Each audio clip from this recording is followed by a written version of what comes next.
आप लोग देखिए, ये 8वां का सुगम विज्ञान है। इसमें पार्ट 3 वीडियो आज बनने जा रहा है। आप लोग के एग्ज़ाम के दृष्टिकोण से बहुत ही इम्पोर्टेंट रहेगा। देखिए, हम बताने जा रहे हैं फसल उत्पादन तथा प्रबंधन के बारे में हम पढ़ेंगे। इसमें 2 वीडियो हम आपको प्ले लिस्ट में मिल जाएगा। मेरा ये वीडियो प्ले लिस्ट में जाकर के आप लोग देख लीजिएगा। पार्ट 3 का वीडियो आज क्वेश्चन आप लोगों से पूछेगा कैसे एग्ज़ाम में।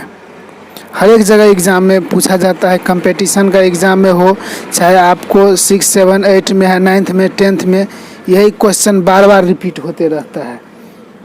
हरे पेड़ पौधा सोपोषी क्यों कहलाता है?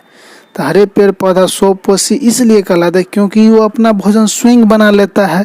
सूरज के प्रकाश से वो अपना भोजन स्वयं बना लेता है क्लोरोफिल के कारण, इसीलिए हरे पौधे को सोपोषी कहता है। पूछेगा आप लोगों से, दलहनी पौधों की जड़ में कौन सा जीवाणु पाया जाता है?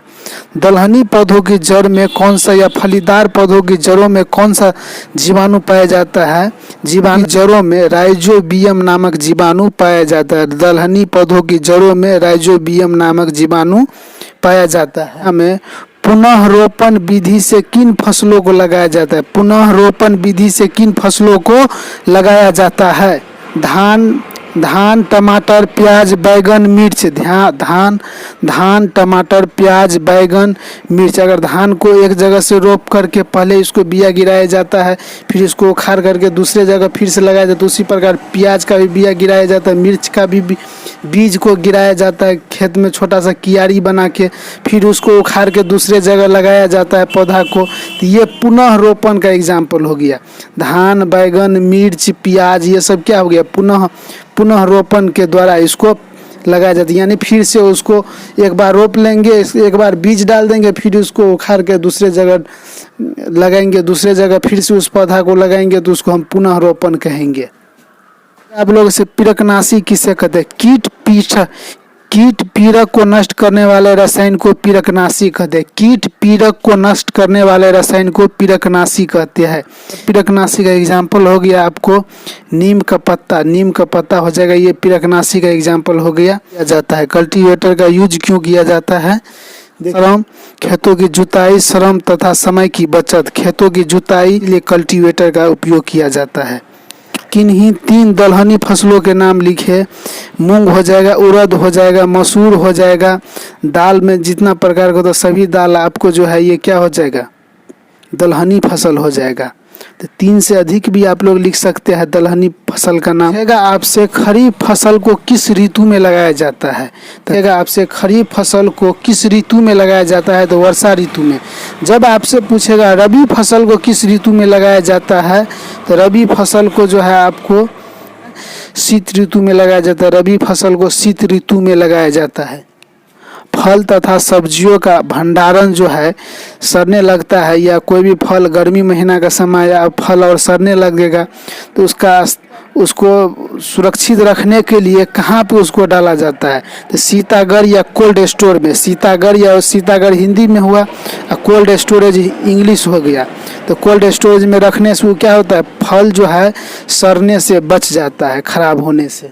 जब पूछेगा आपसे 3 अपघटक के नाम लिखे, 3 अपघटक का नाम लिखे। जीवाणु, कवक, प्रोटोजोआ।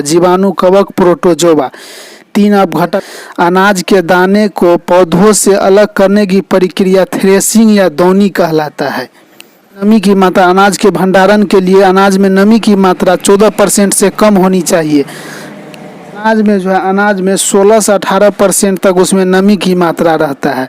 तो अनाज में 16 से 18% तक नमी की मात्रा रहता है, तो उसको क्या किया जाता है? धूप में सुखाया जाता है।